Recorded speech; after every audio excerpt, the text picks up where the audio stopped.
Friends, welcome back to my channel. সবাইকে আন্তরিকভাবে অভিনন্দন জানিয়ে আজকের আলোচনা শুরু করছি। আজ আমি যে বিষয়টি নিয়ে আলোচনা করব তা হচ্ছে প্রসব পরবর্তী বিষণ্ণতা কিভাবে প্রতিরোধ করা যায়। তো চলুন শুরু করি তাহলে। সদ্য প্রসূতি মায়েদের অনেকেই প্রসব পরবর্তী বিষণ্ণতায় আক্রান্ত হন, যা একই সাথে মা ও শিশু দুজনের জন্য ক্ষতির কারণ হয়ে উঠতে পারে। বিশেষজ্ঞরা বলেছেন, একজন সদ্য প্রসূতি মা যেন বিষণ্ণতায় না ভোগেন এবং তিনি যেন শিশুর নিবিড় যত্ন নিতে পারেন। এ কারণেই প্রসব পরবর্তী বিষণ্ণতায় পড়ার আগেই প্রতিরোধমূলক ব্যবস্থা নেওয়া উচিত। প্রসব পরবর্তী বিষণ্ণতা কেন হয় আসলে, এই প্রশ্নের উত্তর এখন দিচ্ছি। বাংলাদেশ সরকারের স্বাস্থ্য বিভাগের ওয়েবসাইটে বলা হয়েছে, অনেক নারীর মধ্যেই সন্তান জন্ম দেওয়ার পরপরই তাদের আচরণে দুঃখবোধ কিংবা শূন্যতা অনুভব এবং অতিরিক্ত আবেগপ্রবণতা দেখা যায়, যা স্বাভাবিক একটি বিষয়।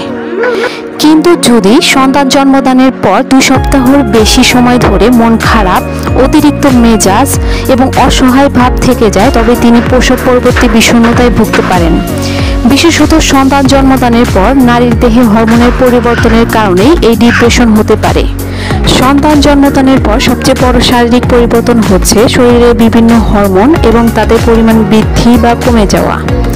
গর্ভবতী হওয়ার সময় থেকেই নারীদের শরীরে ইস্ট্রোজেন এবং প্রোজেস্টেরন হরমোনের মাত্রা স্বাভাবিকের চেয়ে বেশি থাকে, যা সন্তান জন্ম দেওয়ার কয়েক ঘন্টার মধ্যেই আগের অবস্থায় ফিরে আসতে শুরু করে। বিশেষজ্ঞরা বলেছেন, এই আকস্মিক পরিবর্তনের কারণে প্রসব পরবর্তী বিষণ্ণতা হতে পারে। তবে সব মা যে প্রসব পরবর্তী বিষণ্ণতায় ভোগেন তেমনটা নয়। তবে যারা ভোগেন তাদের আগে থেকে কিছু শারীরিক এবং মানসিক কারণ থাকতে পারে, যেমন কম থাইরয়েড হরমোনের মাত্রা, ঘুম কম হওয়া, অপর্যাপ্ত খাদ্য, অন্তর্নিহিত অসুখ, মাদক ব্যবহার। এবার মানসিক কারণ সম্পর্কে বলি। যদি আগে থেকে পরিবারের যে কোনো মানসিক ব্যাধি থেকে থাকে, তাহলে নারীর প্রসবোত্তর বিষণ্ণতা হওয়ার সম্ভাবনা বেশি থাকে। অন্যদিকে পারিপার্শ্বিক যেসব কারণে মানসিক চাপ হতে পারে তা হচ্ছে সাম্প্রতিক বিবাহ বিচ্ছেদ, প্রিয়জনের মৃত্যু, মা বা সন্তানের গুরুতর স্বাস্থ্য সমস্যা, সামাজিক বিচ্ছিন্নতা, আর্থিক অনটন, সহযোগিতার অভাব। এবার একটা মেয়ে মা হওয়ার গল্প বলি, যার নাম ছিল সালমা আক্তার। বছর 3 আগে প্রথমবারের মতো মা হয়েছিলেন সালমা আক্তার। সি সেকশনের মাধ্যমে তিনি মা হন। সন্তান প্রসবের আগে পুরো সময়টা তাকে নানা ধরনের জটিল শারীরিক সমস্যার মধ্যে দিয়ে যেতে হয়েছে। ডাক্তার তাকে বিভিন্ন জটিলতার কারণে দীর্ঘ 6 মাস বেড রেস্ট দিয়েছিলেন, যার জন্য তিনি দীর্ঘ 6 মাস বিছানায় শুয়েছিলেন। ঠিক তখন থেকেই তিনি বিষণ্ণতায় ভুগতেন। তিনি আরও বলেন, আমি আমার পরিবারকে বলতাম, কিন্তু তারা বলতো এই সময় এমনটাই হয় সব মেয়ের। এরপর তিনি তার সমস্যার কথা বলা ছেড়ে দেন। তার প্রসবের সময় বেশ কিছু জটিলতা তৈরি হয়, ফলে মা এবং শিশুকে আলাদা রাখতে হয়। শিশুকে নিবিড় পরিচর্যা কেন্দ্রে রাখতে হয় 7 দিন। তিনি নিজেও অনেক জটিলতায় ভোগেন। অবশেষে হসপিটাল থেকে যখন বাসায় ফেরেন, তখন সবাই ব্যস্ত হয়ে পড়েন বাচ্চাকে নিয়ে। তিনি বলেন, আমি যে একটা মানুষ তখনও অসুস্থ, দেখলাম কেউ তা নিয়ে ভাবছে না। উল্টো আমাকে বলছে কেন আমি সঠিক সময়ে বাচ্চাকে দুধ খাওয়াতে পারছি না, কেন বাচ্চা কাঁদছে, আরও অনেক কিছু। আমার খাবার দাবারের প্রতি খেয়াল রাখেনি কেউ। এদিকে আমার বুকে দুধ কমে যেতে থাকে, সেটা নিয়েও কথা শুনতে হয়েছে। কিন্তু তাদের যখন বললাম বুকে দুধ বাড়াতে হলে আমাকেও খেতে হবে পর্যাপ্ত, তারা তাতে ভ্রুক্ষেপ করলো না। এ পর্যায়ে সালমার বিষণ্ণতা চরম পর্যায়ে পৌঁছে যায়। একদিন সন্ধ্যায় তিনি অনেকগুলো ঘুমের ওষুধ খেয়ে ফেলেন। তার ভাষ্য মতে রাত 2টোর দিকে তার স্বামী তাকে ডাকতে থাকেন, কিন্তু কোনো সাড়া শব্দ না পেয়ে বুঝতে পারে কোনো একটা সমস্যা হয়েছে। সেই ঘটনার বর্ণনা দিয়ে তিনি বলেন, যখন আমার জ্ঞান ফিরল তখন আমার স্বামী এবং তার মা আমার সঙ্গে পশুর মতো আচরণ করছিল। তারা আমাকে মানসিকভাবে পর্যদুস্ত করার জন্য যত কথা আছে সব বলল। এতে আমার মধ্যে ভয়াবহ প্রতিক্রিয়া হলো।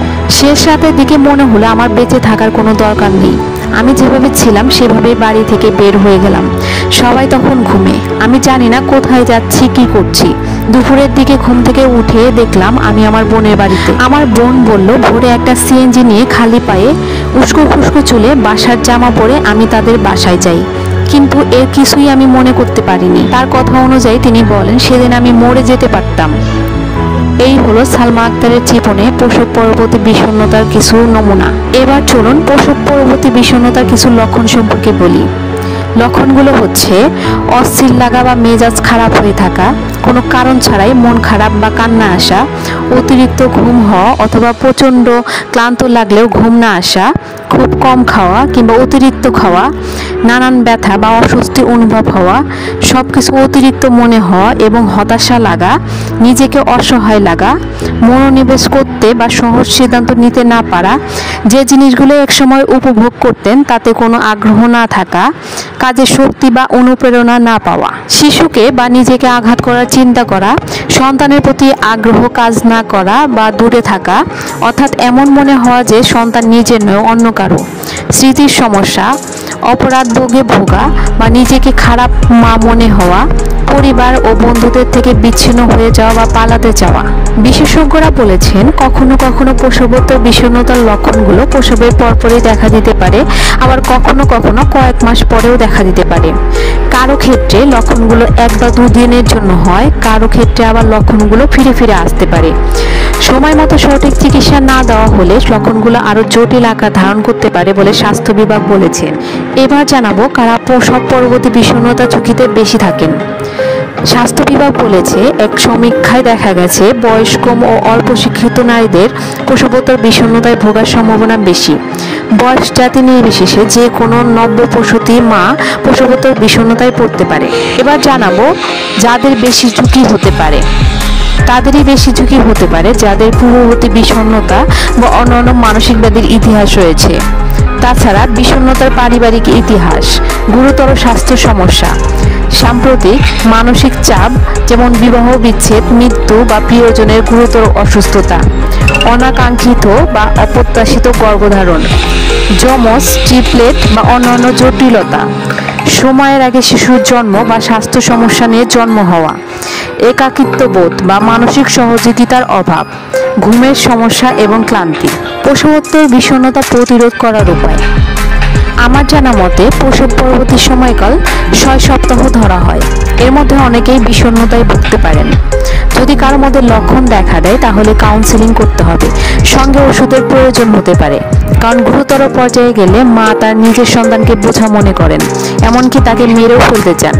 প্রসব পরবর্তী বিষণ্ণতায় আক্রান্ত হলে দ্রুত ডাক্তারের পরামর্শ নিতে হবে। বিশেষজ্ঞরা প্রসবোত্তর বিষণ্ণতাকে প্রতিরোধের জন্য 4টি উপায়ের কথা বলেন। সেক্ষেত্রে মাকে সচেতন হয়ে এই পদক্ষেপগুলো নিতে হবে।